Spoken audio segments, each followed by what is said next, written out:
Movie के start में हमें एक शिपिंग कंटेनर दिखाया जाता है जो कि हांगकांग से साउथ कोरिया में लाया गया था। जब दो आदमी इस कंटेनर को खोलते हैं तो वो दोनों पूरी तरह से शॉक्ड हो जाते हैं क्योंकि इस कंटेनर में एक भी आदमी जिंदा नहीं था, यानी कि सब लोग मर गए थे। इन दोनों को कुछ भी नहीं पता था कि इतने ज्यादा लोग ऐसे कैसे मर गए। तभी वहाँ पर एक सर्वाइवर जो अभी जिंदा था वो इन दोनों आदमियों में से एक का पाँव पकड़ लेता है। ये लोग उसको वहाँ पर बहुत ज्यादा मारते हैं।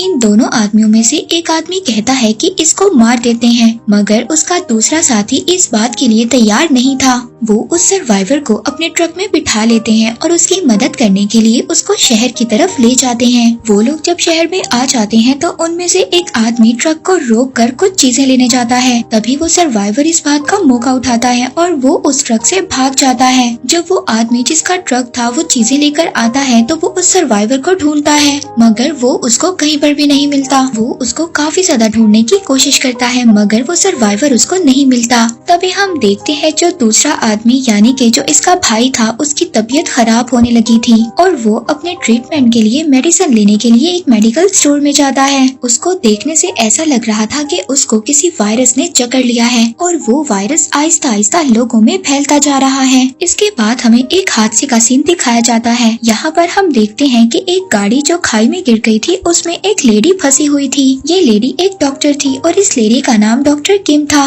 अब डॉक्टर किम को बचाने के लिए एक फायर फाइटर आता है, इसका नाम होता है जीगू। वो डॉक्टर किम को बचा लेता है और बचा कर बाहर ले आता है। तभी हम देखते हैं कि जीगू को डॉक्टर किम पसंद आ गई थी। अब दूसरे दिन डॉक्टर किम दोबारा से जीगू को उसी जगह पर बुलाती है जहाँ पर उसके साथ हादसा हुआ था और जीगू को कहती है कि मेरा बैग नीचे रह गया है, जाओ जाकर लेकर आओ। अब जीगू डॉक्टर किम की बात को कैसे टाल सकता था। वो वहाँ पर अपने एक और साथी को बुलाता है और उसकी मदद से नीचे जाता है। नीचे जाकर डॉक्टर किम का बैग ले आता है। अब जब उसका बैग लेकर वो आ जाता है तो उसके बैग में जो फोन था वो रिंग करने लगता है। ये कॉल डॉक्टर किम की बेटी की होती है। किम तो वहाँ पर नहीं थी, इसलिए जीगू ये डिसाइड करता है कि वो किम का बैग उसकी बेटी को दे आएगा। अब यहाँ पर हमें ये बात भी पता चलती है कि किम की शादी हो चुकी है और उसकी एक बेटी भी है, मगर उसके हस्बैंड ने उसको काफी टाइम पहले छोड़ दिया था और वो अब अपनी सिर्फ बेटी के साथ रहा करती थी। उसकी बेटी का नाम मीरू था। जीकू जब मीरू से मिलता है पहले तो वो उससे बात नहीं करती, मगर जब जीकू उसको थोड़ा सा अच्छा लगता है तो वो अपनी मदर का बैग उससे ले लेती है। अब जीकू अपनी कार में वापस जा रहा होता है। तभी हम देखते हैं कि जीकू के पास जो बस जा रही थी उसमें एक आदमी बहुत जोर जोर से खांस रहा था। इसका मतलब ये है कि ये वायरस अब आहिस्ता आहिस्ता फैल रहा था। दूसरी तरफ जब किम की बेटी घर वापस आ जाती है तो वो अपनी मदर को उनका बैग देती है। वो देखकर बहुत ज्यादा खुश होती है और पूछती है कि ये तुम्हें कहाँ से मिला। तभी वो बताती है कि मुझे चीकू नाम के एक अंकल ने ये बैग दिया है। किम इस बात को समझ गई थी कि ये वही फायर फाइटर है और वो दिल ही दिल में उसका शुक्रिया अदा करती है। अब किम और उसकी बेटी दोनों मिलकर एंजॉय कर रही होती हैं। तभी किम को हॉस्पिटल से कॉल आती है कि एक बहुत बड़ी इमरजेंसी है, एक अजीब सा केस है, जल्दी से हॉस्पिटल आ जाएं। अब किम अपना फर्ज निभाने के लिए हॉस्पिटल चली जाती है। वो रास्ते में अपनी मदर को भी कॉल करती है कि आप मीरू के पास चली जाएं, वो घर में अकेली है। जब वो हॉस्पिटल के सीन को देखती है तो हर तरफ भगदड़ मची हुई थी। तभी हम यहाँ पर वही पेशेंट देखते हैं। वो कोई और नहीं था बल्कि जो हमने वो मूवी के स्टार्ट में दो भाइयों को देखा उनमें से उसका एक भाई था जिस पर वायरस असर कर गया था और उसकी हालत बहुत ज्यादा खराब थी और उसकी बॉडी में बुरी तरह से रेड रैशेस पड़ चुके थे। उसके पास से एक फोन भी मिलता है। अब जब डॉक्टर उसके फोन को चेक करते हैं तो उसके मोबाइल में उनको कंटेनर की वीडियो मिलती है जिसमें बहुत ज्यादा लोग मरे हुए थे। अब किम बाहर आती है और उसके भाई से पूछती है कि ये कंटेनर तुम्हें कहाँ पर मिला और ये रिकॉर्डिंग तुमने कैसे की। वो वहाँ पर किम की बात का कोई भी जवाब नहीं देता और गुस्से में अपने भाई से मिलने जा रहा था। सभी लोग उसको रोक रहे थे। जब वो अपने भाई को जाकर देखता है तो वो पूरी तरह से शॉक्ड हो जाता है क्योंकि उसके भाई की डेथ हो गई थी। जब वो अपने भाई को टच करता है तो सभी डॉक्टर उसको रोकते हैं, मगर वो अपने भाई को ऐसे देखकर बिल्कुल टूट चुका था और वो वहाँ पर अपने उन्हीं हाथों से बाकी लोगों को भी टच करने लगता है, मगर सभी डॉक्टर्स इसको कंट्रोल कर लेते हैं। इसके बाद हम मीरू को देखते हैं जिसको वही सर्वाइवर मिलता है जो कंटेनर में बच गया था। मीरू उसको खाने के लिए खाना देती है। वो सर्वाइवर बार बार मीरू से यही बोल रहा था कि तुम मुझसे दूर रहो, लेकिन मीरू उस सर्वाइवर को बार बार अपना नाम बता रही थी और उसके पास जा रही थी। तभी वो सर्वाइवर वहाँ पर जोर जोर से खांसने लगता है। मीरू अब यहाँ पर परेशान हो गई थी। तभी वो अपने चीकू अंकल को कॉल करती है और उनको वहाँ पर बुलाती है। जब वो लोग वहाँ पर दोबारा पहुँचते हैं तो वो सर्वाइवर वहाँ से जा चुका था। हमें बहुत बुरा मंजर दिखाया जाता है जहाँ पर लोग जोर जोर से खांस रहे थे और सभी में एक एक कर ये स्ट्रेंज वायरस फैलने लगा था। अब डॉक्टर्स और पुलिस मिलकर उस कंटेनर को ढूंढ लेते हैं। जब वो उस कंटेनर को देखते हैं तो उसमें काफी ज्यादा लोगों की लाशें थी। वो वहाँ पर उस एरिया को सैनिटाइज करते हैं और उसके बाद उस कंटेनर को जला देते हैं ताकि ये वायरस यहीं पर खत्म हो जाए। मगर ये वायरस पूरे साउथ कोरिया में फैल चुका था। तभी हम देखते हैं कि मीरू अपने चीकू अंकल के साथ एक मॉल में थी। चीकू वहाँ पर मीरू से उसकी मदर का नंबर भी मांगता है ताकि वो उसको उसकी मदर के पास सेफली भेज सके। तभी हम देखते हैं कि मीरू को खाते हुए नींद आ जाती है और वो सो जाती है। चीकू उसको उठाकर बाहर ले आता है। तभी वो आकर देखता है कि मॉल में हर तरफ भागदौड़ मची हुई थी। हर तरफ लोग खांस रहे थे, बेहोश हो रहे थे। तभी चीकू की नजर एक लेडी पर पड़ती है जो कि स्टेयर्स पर खड़ी थी और वहीं पर वो बेहोश हो जाती है। और तभी चीकू मीरू को छोड़कर उस लेडी को बचाने के लिए जाता है। और दूसरी तरफ डॉक्टर की टीम उस आदमी के फोन की रिकॉर्डिंग देख रही थी। तभी डॉक्टर्स को उस रिकॉर्डिंग में वही सर्वाइवर नजर आता है। वो डॉक्टर्स सभी को उस सर्वाइवर की पिक्चर दे देते हैं। वो डॉक्टर्स बताते हैं कि ये वायरस काफी ज्यादा जानलेवा है और इस वायरस का नाम है H5N1 और इस वायरस की वजह से एक आदमी 24 या 36 घंटे में मर जाता है। और ये वायरस सबसे पहले चाइना में आया था। किम जिस हॉस्पिटल में काम करती थी वहाँ पर चीफ सभी डॉक्टर्स और लोगों को बुलाते हैं और इस वायरस के बारे में बताते हैं। डॉक्टर्स उनको बताते हैं कि अगर हमने ये वायरस नहीं रोका तो ये वायरस पूरे साउथ कोरिया और नॉर्थ कोरिया में फैल जाएगा। लेकिन वहाँ के चीफ शहर को बंद करना नहीं चाहते थे। तभी वो लोग विंडो से देखते हैं कि एक पेट्रोल पंप पर बहुत बड़ा धमाका होता है जिसकी वजह से सभी गाड़ियां आपस में टकराने लगती हैं। तभी लोग गाड़ियों से बाहर आकर बेहोश होने लगते हैं। तभी वहाँ की गवर्नमेंट ये डिसाइड करती है कि ये पूरे सिटी को इवैक्यूएट कर देंगे और ये सबको इस जगह से कहीं दूर ले जाएंगे। अब सब लोग यहाँ से चले जाते हैं मगर डॉक्टर किम यहाँ से नहीं जाती क्योंकि उसकी बेटी उसके साथ नहीं थी और अब बस एक लास्ट फ्लाइट ही बची हुई थी। तभी वो अपनी बेटी को कॉल करती है और उसका फोन चीकू उठाता है। वो उसको वहाँ पर मॉल के हालात बताता है। वो उसको बताता है कि सभी लोग बुरी तरह से खांस रहे हैं और बेहोश हो रहे हैं। किम उसकी ये बात सुनकर मॉल पहुंचती है। जब वो मॉल जाती है तो वहाँ पर गवर्नमेंट ने लॉकडाउन लगा दिया था, इसलिए हर तरफ अफरा तफरी थी।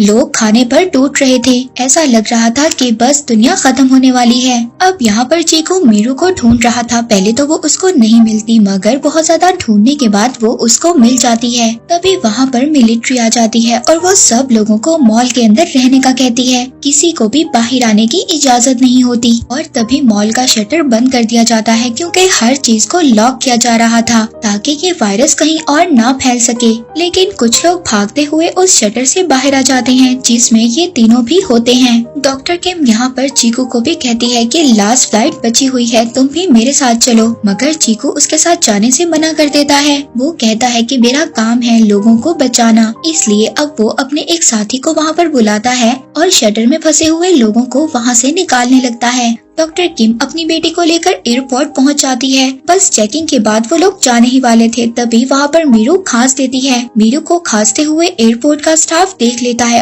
एयरपोर्ट का स्टाफ उनको रोक लेता है। वो कहते हैं कि वो लोग आगे नहीं जा सकते। तभी डॉक्टर किम उनको समझाती है कि इसको एक नॉर्मल कोल्ड है, ये जल्दी रिकवर हो जाएगी और वो उन दोनों को एयरपोर्ट से बाहर निकाल देते हैं। यहाँ पर हमें पता चलता है कि ये वायरस H5N1 है। ये सबसे पहले एक बर्ड को हुआ था और अब ये वायरस इंसानों में भी आ गया था। पूरे सिटी में लॉकडाउन लगा दिया जाता है। जो जहाँ पर था उसको वहीं पर रोक दिया जाता है। अब वहाँ के प्रेसिडेंट मीडिया के जरिए सब लोगों से कांटेक्ट करते हैं कि हम शर्मिंदा हैं, हम इतने ज्यादा लोगों की जान नहीं बचा सके, मगर अब जितने भी लोग बच गए हैं हम पूरी कोशिश करेंगे उन लोगों को बचाने की। अब इसके बाद वहाँ पर मेयर के साथ सब लोगों की मीटिंग होती है। वो इन सबको कहते हैं कि हमें एक बड़ा सा कैंप लगाकर सब लोगों को वहाँ पर रखना चाहिए, लेकिन वहाँ पर सीनियर डॉक्टर उनसे कहते हैं कि अगर हमने ऐसा किया तो जो लोग इन्फेक्टेड नहीं है वो भी इन्फेक्टेड हो जाएंगे और जिन लोगों को वायरस नहीं है वो लोग भी मुसीबत में आ जाएंगे। अब वो लोग कोई भी डॉक्टर की बात तो नहीं सुनता, सभी मेयर की बात को सुन लेते हैं, क्योंकि हमें पता है कि गवर्नमेंट के पास एक अलग ही पावर होती है। गवर्नमेंट पब्लिक में अनाउंस करती है कि साउथ कोरिया में एक वायरस फैल गया है और हमें सब लोगों को एक कैंप में रखना होगा।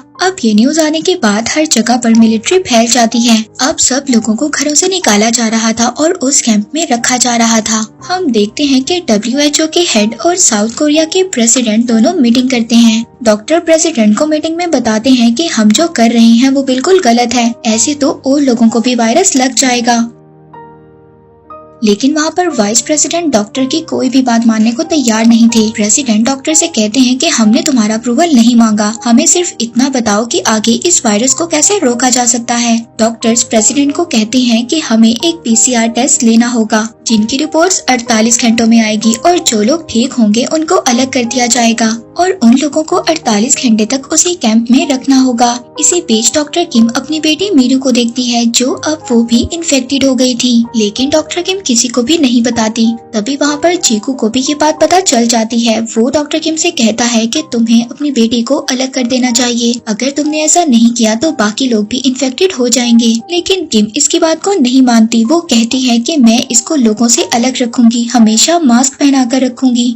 फिर अगले दिन सुबह हम सिटी को देखते हैं जहाँ पर हर चीज रुक गई थी। अब मिलिट्री वालों को भी वो सर्वाइवर मिल गया था और वो अब उसके लिए एक अलग कैंप बनाते हैं। और तभी गवर्नमेंट ये डिसाइड करती है कि उस कैंप में से जो गवर्नमेंट ने बनाया था वहाँ पर से कोई भी आदमी बाहर नहीं जाना चाहिए। अगर ऐसा हुआ तो बाकी कंट्रीज में भी ये वायरस फैल सकता है। मीरू की भी हालत बहुत ज्यादा उस वायरस की वजह से खराब हो रही थी। वो बार बार बेहोश हो रही थी और उसकी बॉडी पर भी रेड से रैशेस आ गए थे। डॉक्टर किम अपनी बेटी को बचाने की बहुत ज्यादा कोशिश करती है। वो बार बार गॉड से प्रेयर भी कर रही थी, मगर अभी तक इस वायरस की कोई भी वैक्सीन नहीं बनी थी। वहाँ पर उसी सर्वाइवर का भी डॉक्टर टेस्ट कर रहे थे। तभी डॉक्टर्स की टीम किम के पास आती है और उसको भी वो अपनी टीम में शामिल होने का कहती हैं, क्योंकि डॉक्टर किम एक स्पेशलिस्ट थी। अब सब डॉक्टर्स जब उस सर्वाइवर का टेस्ट करते हैं तो उनको पता चलता है कि वायरस होने के बावजूद उस सर्वाइवर को कुछ भी नहीं हुआ और वो बिल्कुल ठीक हो गया और वो इस वायरस से अब बिल्कुल रिकवर हो गया है। इसका मतलब ये था कि उस सर्वाइवर के ब्लड से वैक्सीन को बनाया जा सकता था। इसके बाद वहाँ पर जो डॉक्टर्स थे वो अपने सीनियर डॉक्टर को वीडियो कॉल करते हैं और वो अपने सीनियर डॉक्टर से पूछते हैं कि हम इस सर्वाइवर के ब्लड से एक सीरम बनाना चाहते हैं। उनके डॉक्टर उनको परमिशन दे देते हैं। फाइनली ये लोग सीरम बना लेते हैं और रिजल्ट भी पॉजिटिव आता है। उन्होंने वो सीरम बना लिया था। वो लोग काफी ज्यादा खुश हो गए थे, लेकिन इस सीरम को लगाने के लिए लोगों को काफी टाइम चाहिए होगा। तभी हम वहाँ पर देखते हैं कि डॉक्टर किम एक सीरम चुरा लेती है। डॉक्टर किम अपनी बेटी को वो इंजेक्शन लगा देती है, मगर तभी वहाँ पर आर्मी के लोग आ जाते हैं। वो डॉक्टर किम पर गुस्सा करते हैं और कहते हैं कि तुमने इसे यहाँ पर क्यों रखा हुआ है, ये बाकी लोगों को भी इन्फेक्टेड कर देगी। और हमें यहाँ पर पता चलता है कि डॉक्टर किम ने अपनी बेटी को इंजेक्शन लगा दिया था, लेकिन वो बेहोश थी। वो आर्मी के लोग मीरू को बेहोश देखकर ये समझते हैं कि वो मर चुकी है और वो उसको वहाँ से ले जाते हैं। डॉक्टर किम को भी वहाँ पर बेहोश कर दिया जाता है। जीकू भी कैंप से बाहर आता है और वो वहाँ पर किम और मीरू को ढूंढने लगता है, मगर तभी वो अपने सामने एक बहुत ही खौफनाक मंजर देखता है।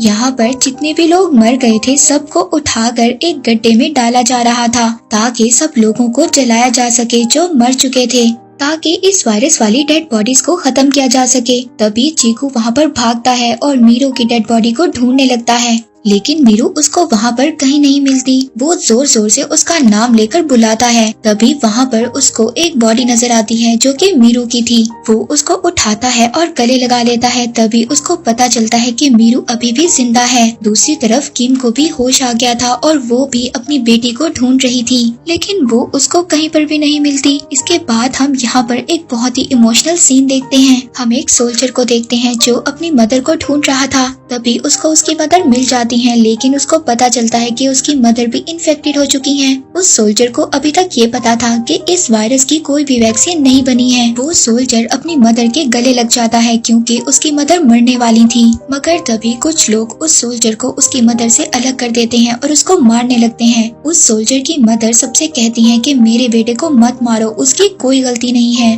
तभी दूसरी तरफ हम चीकू को देखते हैं जो मीरू को लेकर भाग रहा था। तभी वहाँ पर एक आर्मी वाला उसको भागते हुए देख लेता है और उस पर फायरिंग करता है, मगर तभी बहुत ज्यादा लोग आर्मी वालों पर अटैक कर देते हैं और उनको मारने लगते हैं। तभी किम को ये बात याद आती है कि उसकी बेटी के पास एक वॉकी टॉकी है और वो अब उस वॉकी टॉकी से बार बार अपनी बेटी को मैसेज दे रही थी। तभी ये मैसेज चीकू रिसीव करता है और वो किम से कहता है कि उसकी बेटी उसके पास है और वो बिल्कुल ठीक है। हम लोग देखते हैं कि उस सर्वाइवर को एक वैन में बिठाकर कहीं और शिफ्ट किया जा रहा था। तभी उनकी वैन पर बहुत सारे लोग अटैक कर देते हैं।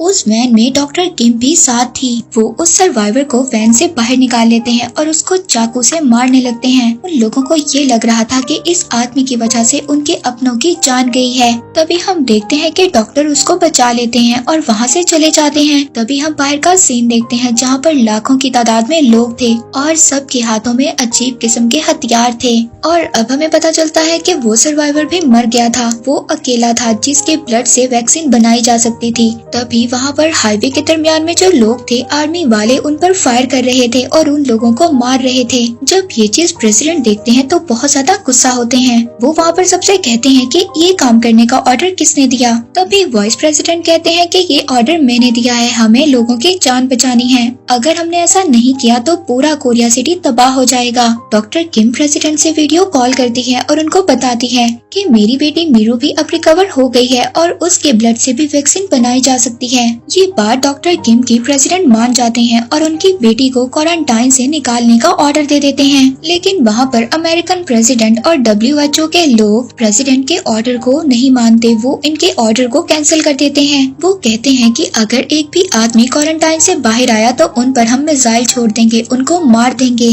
कोई भी प्रेसिडेंट की बात नहीं मान रहा था। तभी हम देखते हैं कि बहुत ज्यादा लोगों में मीरू आगे आ जाती है और उसकी मदर किम उसको देख लेती है। वो दोनों एक दूसरे से मिलने के लिए भागने लगती हैं। तभी आर्मी वाले उनको फायर करना स्टार्ट कर देते हैं और एक गोली आकर किम के बाजू पर लग जाती है। वहाँ पर चीकू भी आ जाता है। वो किम को पकड़ लेता है। तभी अपनी मदर के सामने मीरू आ जाती है। वो अपनी मदर के आगे आकर खड़ी हो जाती है और कहती है कि प्लीज मेरी मदर को गोली मत मारो, और बार बार यही कह रही थी कि प्लीज मेरी मदर को गोली मत मारो। और ये काफी ज्यादा इमोशनल सीन था। तभी वहाँ पर जब सब लोग देखते हैं कि एक बच्ची जो सबको बचाने की कोशिश कर रही है, वो सब लोग उसके आगे आकर खड़े हो जाते हैं। अब जब प्रेसिडेंट ये सब बातें देख रहे थे तो वो सभी ऑर्डर्स को कैंसिल कर देते हैं क्योंकि अब आर्मी उनके कंट्रोल में थी, ना कि अमेरिका के कंट्रोल में। तभी वहाँ पर ये अनाउंस किया जाता है कि हम लोग जल्दी सीरम बना लेंगे, हम लोग आप लोगों को सभी फैसिलिटीज देंगे। ये सुनकर सभी लोग बहुत ज्यादा खुश हो जाते हैं। तभी हम देखते हैं कि मीरू को डॉक्टर्स एक एम्बुलेंस में ले जाते हैं ताकि उसके ब्लड से सीरम बनाया जा सके। जाते जाते जीगू मीरू को ये कहता है कि अगर तुम बीमार लोगों की हेल्प करोगी तो गॉड तुम्हारी हेल्प करेंगे, और फिर वो चली जाती है। और फिर इसके बाद कुछ दिन बाद सब कुछ ठीक हो जाता है। लास्ट सीन में हम किम को देखते हैं जो अपनी बेटी के साथ चीकू के साथ वेकेशंस पर जाती है। और इसी के साथ ये मूवी यहीं पर एंड हो जाती है।